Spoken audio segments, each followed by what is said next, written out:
1913 through lies. You create 9/11, which is another lie. Through 9/11, then you're fighting a war on terror, and now all of a sudden you go into Iraq, which was another lie, and now they're going to do Iran. You know, and it's all one thing leading to another, leading to another, leading to another. Now, I would say that, what are you doing this for? What's the point of this thing? You have all the money in the world you ever want.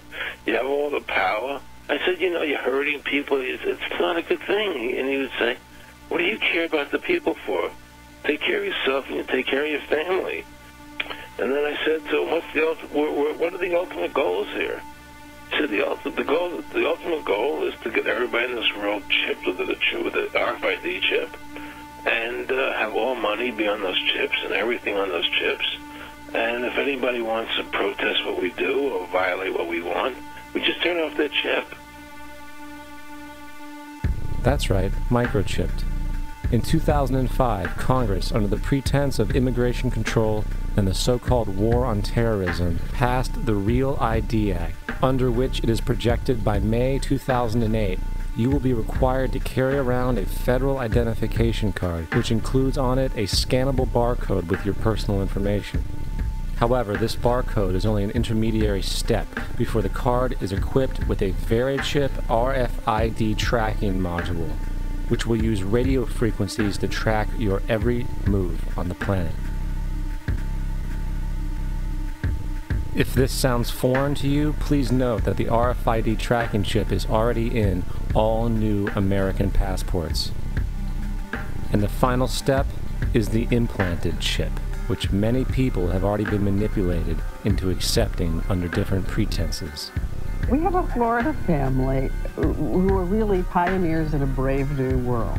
They have volunteered to be the first ever to have microchip identification devices implanted into their bodies. After 9/11, I was really concerned with the security of my family. I wouldn't mind having something planted permanently in my arm that would identify me.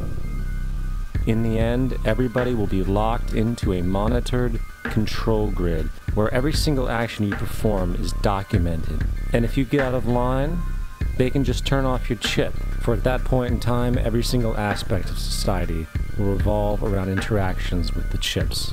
This is the picture that is painted for the future if you open your eyes to see it. A centralized one-world economy where everyone's moves and everyone's transactions are tracked and monitored, all rights removed.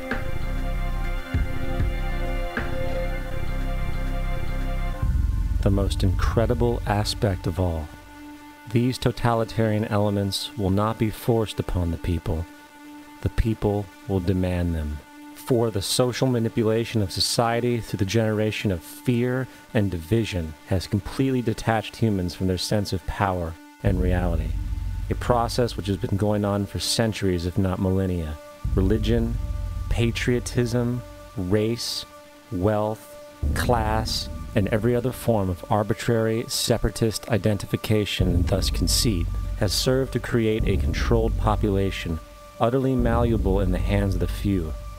Divide and conquer is the motto, and as long as people continue to see themselves as separate from everything else, they lend themselves to being completely enslaved.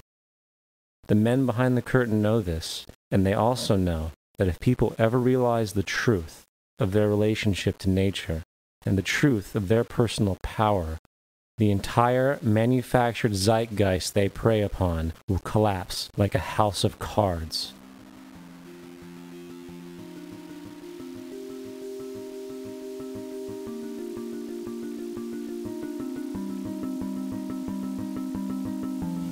The whole system that we live in drills into us that we're powerless, that we're weak, that our society is evil, that it's crime-ridden, etc., and so forth.